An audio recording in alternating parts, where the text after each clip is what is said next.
ओम सच्चिदानंद।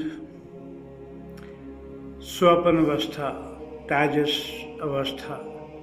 स्वप्न अवस्था में केवल मन ही अवचेतन अवस्था में रहकर विभिन्न विषयों का अनुभव मात्र कर सकता है।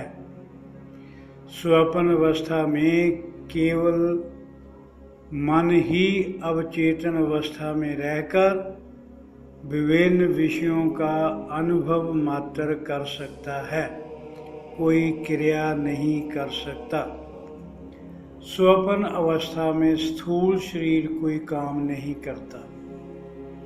स्वप्न अवस्था में स्थूल शरीर कोई काम नहीं करता, कोई क्रिया नहीं कर सकता। स्वप्न में केवल सूक्ष्म व कारण शरीर ही सक्रिय रहते हैं। स्वप्न अवस्था में केवल सूक्ष्म व कारण शरीर ही सक्रिय रहते हैं। स्वप्न अवस्था में ज्ञान इंद्रियां अपने विषयों का ज्ञान ग्रहण नहीं कर सकती।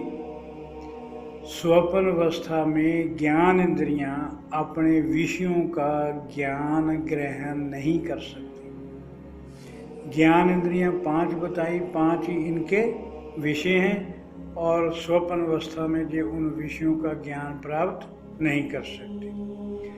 जागृत अवस्था में मनुष्य को भी ज्ञान होता है। जागृत अवस्था में मनुष्य को जो भी ज्ञान होता है वह ज्ञान इंद्रियों द्वारा होता है। इसके अलावा ज्ञान प्राप्ति का और कोई विषय और कोई साधन नहीं है। स्वप्न अवस्था में ज्ञान इंद्रियां कोई ज्ञान प्राप्त नहीं करती। कई पिछले जन्मों का देखा सुना मन में सूक्ष्म वृत्तियों में रिजर्व होने के कारण,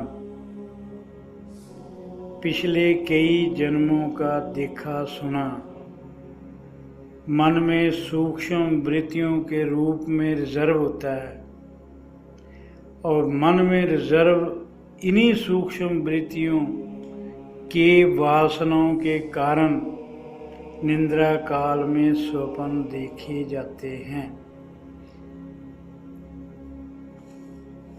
कई जन्मों का देखा सुना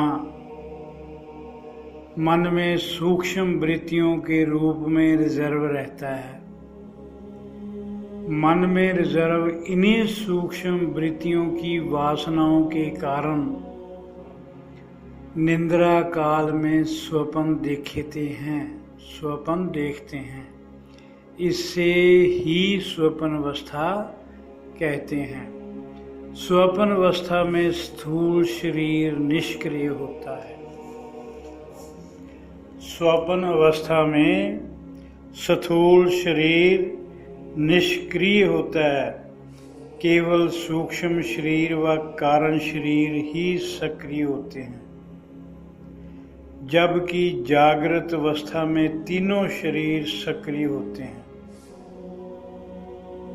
जीव को स्वप्न अवस्था में सूक्ष्म शरीर का अभिमान होता है। जैसे जागृत अवस्था में जीव को शरीर का अभिमान होता है, वैसे ही स्वप्न अवस्था में जीव को सूक्ष्म शरीर का अभिमान होता है। इस अवस्था में आत्मा तेजस रूप वाला होता है। उसी के तेज से सब स्वप्न देखते हैं। स्वप्न में जो भी दिखाई देता है वो आत्मा के तेज के कारण दिखाई देता है।